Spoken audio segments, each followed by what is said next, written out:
Hey y'all. So I just made a 22-minute rant and I didn't even get to really touch on the one thing that made me want to make the rant in the first place is that I wish everybody, because I mean, I see all this infighting starting about, and it looks like it's about to get really real out there. I mean, I know some people are starting to make responses to some of the videos I've watched, and I could be overreacting. Maybe it'll just blow over, but because there's no real trial going on right now, I think it's kind of the perfect storm to really blow up, and I hope not.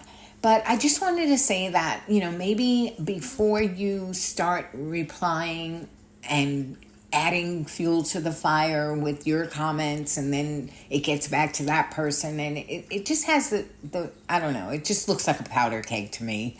So I would just hope that maybe you just could stop yourself and, when you're reading things that people are writing, even though I do believe in free speech 100%, as long as it's not hurtful hate speech, I think maybe you should just ask yourself, am I, adding to the problem or helping find a solution for it or whatever before you hit that button and then you start another kerfuffle, which it looks like, oh my God, it's what I watched last night and then the reply to it was so over the top and it was like, oh my goodness, I see the writing on the wall. But anyway, just want to say, it really, if you want to, I know people don't come here. I know I don't come here to see hate and discord and arguing and all that. I mean, if I want to see the world in chaos, I turn on the news, which I never do because I don't. And I don't want to see that on my YouTubeverse. I mean, I'm still working. I'm like 66 years old and I have a full-time job. But when I come home, that's all I do is watch YouTube. And I enjoy, all the stories and everything. Some of the live chats, some of them I don't. But anyway, and I just would hate to have it become this whole big thing that is now stressful and arguing and all of that. I really don't want to see that. And I know it could easily happen. So I'm just, with my little corner of the world, what do I have now? 3 subscribers. I'm just appealing to them to maybe try to just calm down. Okay. Thanks, y'all. Here's the video. Bye. Oh my goodness, y'all. Who would have thought that the biggest thing right now, other than all these murderers and horrible people out there getting themselves arrested and doing such horrible things, would turn out to be all the discord between the content creators? I mean, it blew my mind when I saw last night how bad it's getting and all the infighting, and it's just crazy. I mean, I watched Patty's Playhouse last night, and I have to say, I don't like people that insult other people either. And I thought her show was so refreshing because she had a way of calling out people without being cruel, without being insulting, and not trying to do anything except say, hey, what you're doing is so uncool, and leave it at that. I mean, it will not be left at that, chances are. But I really, I take my hat off to her because when I was sitting there watching, if you want to call it the bitch fest, I didn't feel that it was unwarranted. I mean, she was speaking her mind, saying things that I have started to witness and been really turned off about. And I mean, she just called it like it was, and there was nothing wrong with it. But she was right. I have watched a couple of content creators in the past week or so, and I have been like, really? I mean, the one that has the one strike, one strike policy? That's crazy. I mean, this America, unless you actually, get on and really are trying to start some kind of kerfuffle, I don't think you should get banned. I mean, what Carl did, I don't want to disparage him either, but all the fallout from him just banning those 30 members or whatever he did just because they didn't agree with what he was saying about Karen Reed. I mean, that takes a certain amount of arrogance to not want to hear people's opinion. And I've never been that arrogant. I mean, I'll disagree until the cows come home. I will argue my point, or I should say, state my point. I will try to get you over to my side, or at the very least, make you understand how I got to my side. And even if you still then disagree, that's fine, but at least hear me out. And Carl, from what I understand, the way he just, everyone that was like objecting to him not have watched the trial, but just starting to comment and then take KR's side, which, well, let's not go there. But anyway, I thought that was really uncool. And I mean, I don't think you should be afraid to say it. I mean, we're sitting there, we're watching, we're subscribing, and just because somebody doesn't take money for their content, I don't think that gives them any more rights to ban you, or to not allow you to have, your say. I just didn't think that was cool. So I thought anyone that got upset about that was totally within their right. I wasn't on that show. I didn't see it, but I probably would have been pretty miffed if he'd have done that to me, because I know if I had seen it, I would have probably said something like, shut the front door, you're on that side, or something, innocuous. I mean, I don't like to confront people, mainly because I have to keep that really down, because if I can't seem to, I either love you or hate you, and I don't like to hate people, so I always try to find something to love about you, no matter what it is. And sometimes I have to dig pretty low down, but I'll do it, because spewing hate has never been anything that I have found enticing, and I don't like to get involved in cliques and all of that. That's just nothing like what I'm about. But if I do hear somebody say something against someone that I like, I might just go to bat for them, just in a nice way, not, insult them or start getting, nasty, but I'll just maybe say something like, oh, I really like them, I think they're fair, or whatever. And by the same token, if you put somebody down that I also have seen, act badly, I'm not going to disparage them further and pile on, but I might say something like, yeah, I've seen that too, that made me feel bad to witness that, or something. So I definitely have a lot of opinions and a lot of feedback on the things that I see and I hear, but I try not to just add fuel to the fire. I just like to I like to be around like-minded people, but I think that's normal. And I'll give my opinion. And occasionally, I mean, I was on STS, which I love that channel. No matter how many times I'm like, oh, I can't stand some of the things on that show. In the end, I just love Joel. I just think he does a great job. Sometimes I feel the family is too involved or whatever. But, I don't know anything about putting on a show of that magnitude. So, Godspeed. But I will say that occasionally his mods have tried to silence. I mean, I understand, don't insult the guests. That's a good policy. But I think we need a definition of what insult is, because there's been times that, I've seen a guest on and you want to make just a comment like, move your mic, is this your first time on YouTube? I've seen things like that, or stuff like that, nothing horrendous. And I've seen the mods, like almost call someone out about to time them out or whatever. And I'm just like, that's a little too dictatorial for me. I just don't think that you should have to be corralled just because you make an observation out loud. I mean, why make it a live chat then? If everybody's just going to be talking sunshine and rainbows, it would be kind of boring. So I'll say what I think, and well, not there, because I remember I don't even really go to the live chats anymore on that show, because the mods are just too intense and I don't like it. So I'll watch all of the shows for the most part. Sometimes I can't, but I'll just watch them in the replay because the moderators are just a little too gung-ho.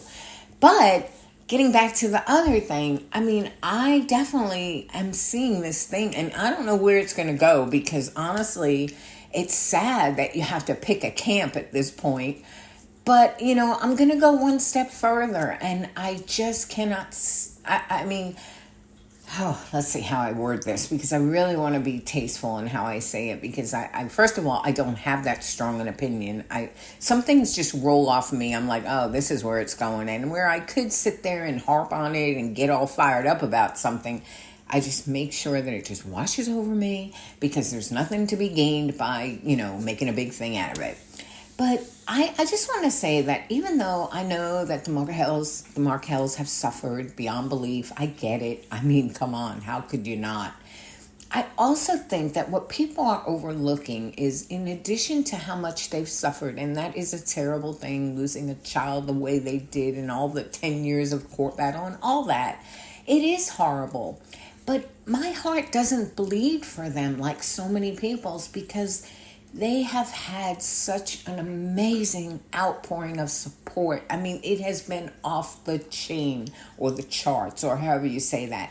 And that helps so much. So while I do feel bad, it's not like, to me, the Markels are like the Crumleys, where the whole world is against them and will not see their side of point of view, and will not forgive even one smallest step that they made, and just banish them from society.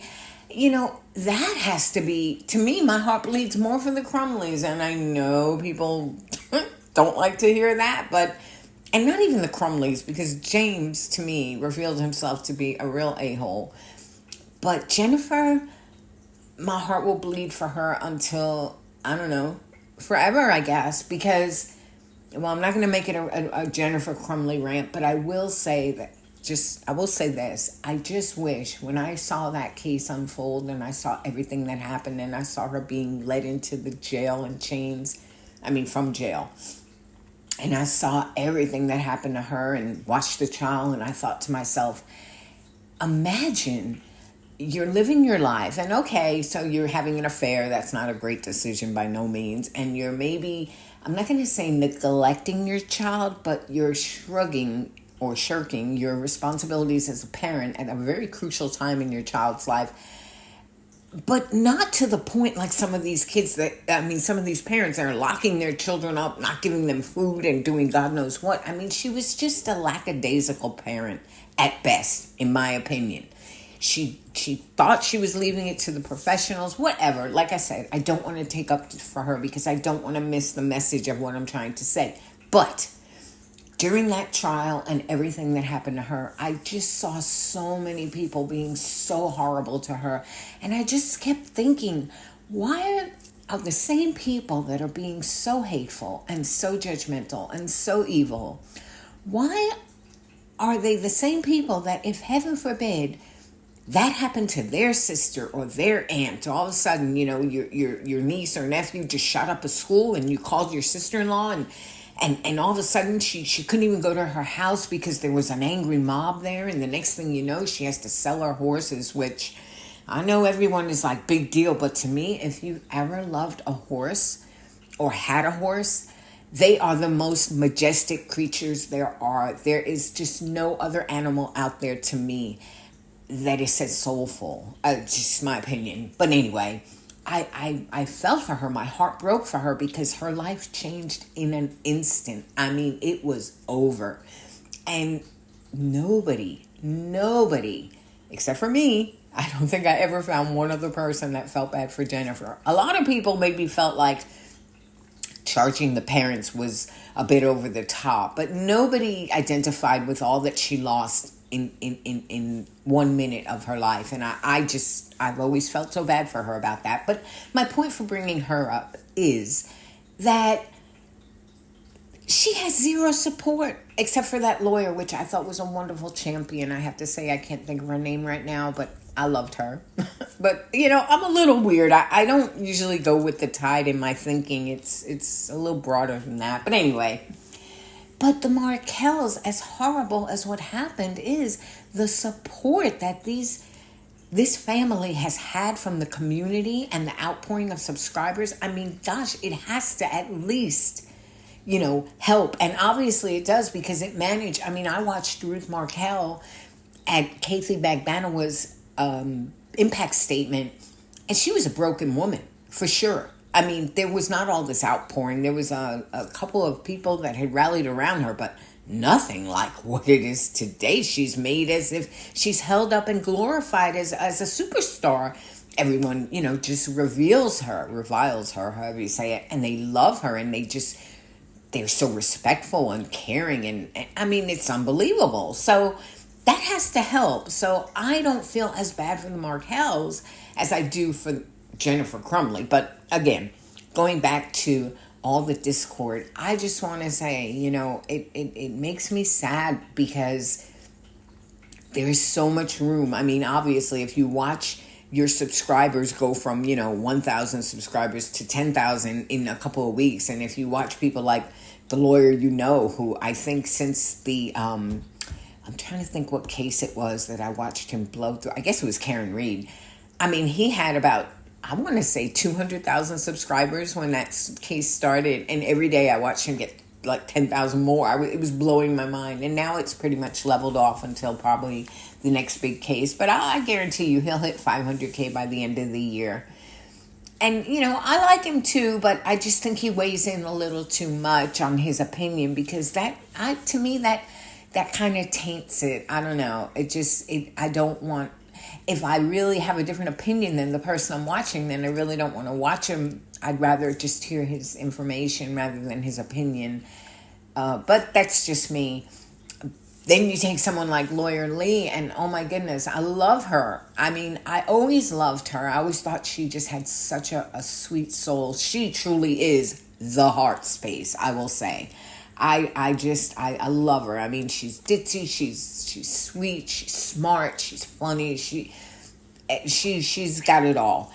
And it's funny because I was like, how did she even start this? Because, she wasn't really good at it a few months ago when she first monetized. She was getting on my nerves so bad because she would thank everyone every 2 seconds, and it was just like, that's all it was just an hour of watching super chats, and I was like, oh, this is maddening.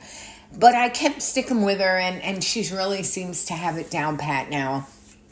She does her thanking a little bit at the front. I had suggested that. I'm sure she didn't see what I said, but I felt it needed to be more contained and not just all spread across the chat like that, where it interrupted every other sentence that she said.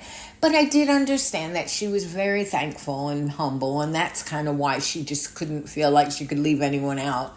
But luckily, she's just kind of modified the way she does it now, and it's much more enjoyable to watch, and I love her show.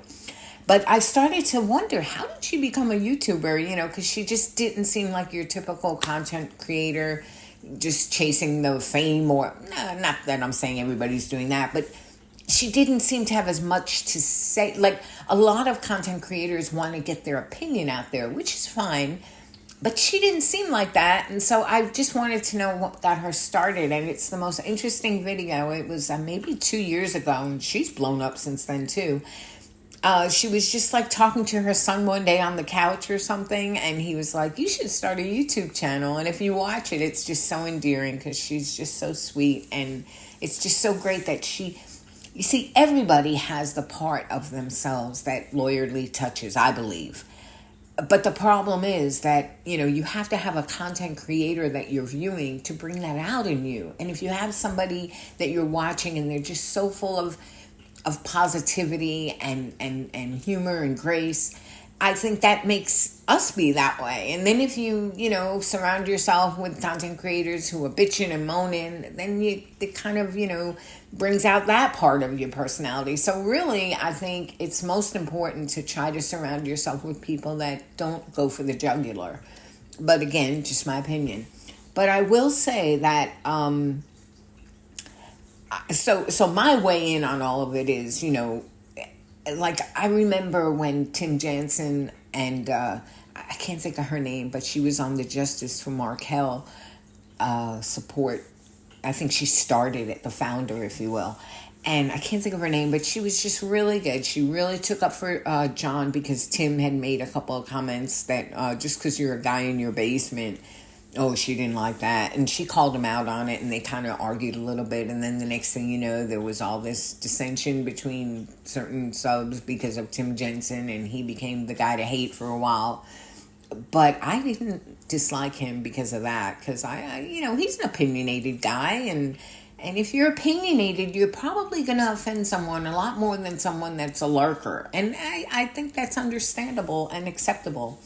But when I did start to turn off of Tim Jensen, but I do like him, and I'm glad that that case is over, because watching him when he went down to Boston, Massachusetts, when he went to his vacation with his wife or whatever, and he went to the courthouse and he started interviewing all the free Karen readers, and he was so clearly on their side, and he just was so biased, and I was like, oh, this I cannot stomach. So I think I unsubscribed that day. I was so like, no, Tim, no, no, no.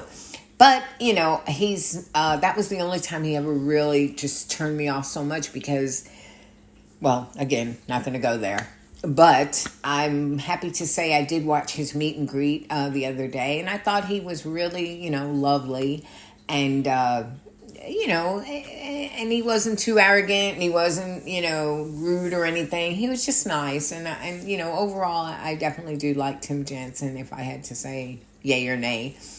Not that it matters what I think, but anyway, so I just wanted to say that, going forward, and again, I think last count, I had like 2,000 subscribers, which I think 1,900 of them tune in to see Bella the cat.